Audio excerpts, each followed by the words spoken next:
Still gonna do up there.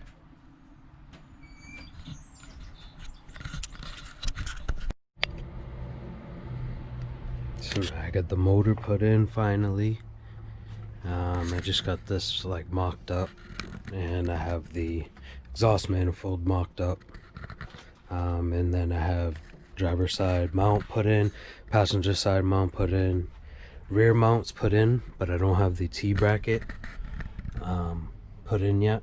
I still got to put it in. I have it right there on the floor right here, and I got traction bar right there on the floor, but we'll see, you know. We'll get to it tomorrow.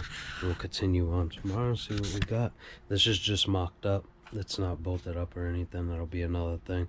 I'll do the clutch, the master tomorrow as well.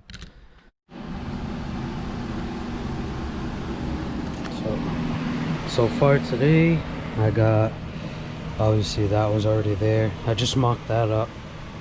Didn't actually fully bolt it on yet, and just mocked that up. As you can see, it's not even bolted. But I did fully bolt the rear T-bracket on. That bolt here, the two bolts down at the bottom, and that one there. So those are all bolted on.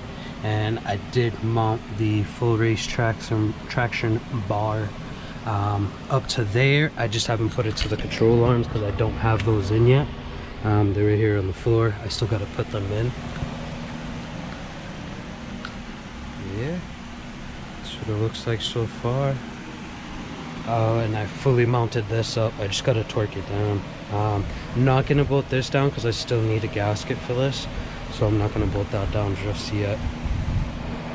But I do want to end up running the shifter cables that go from here. I'm gonna run them through the hole in here, and I have the plate right over here for that, the K-tuned little plate that goes with the heater core would originally have went. So that's where I'm at so far for today. Might come back out, but it's a little hot right now, so I'm gonna go back inside, kind of cool down. As you can hear, the fan's on. It's quite hot in here.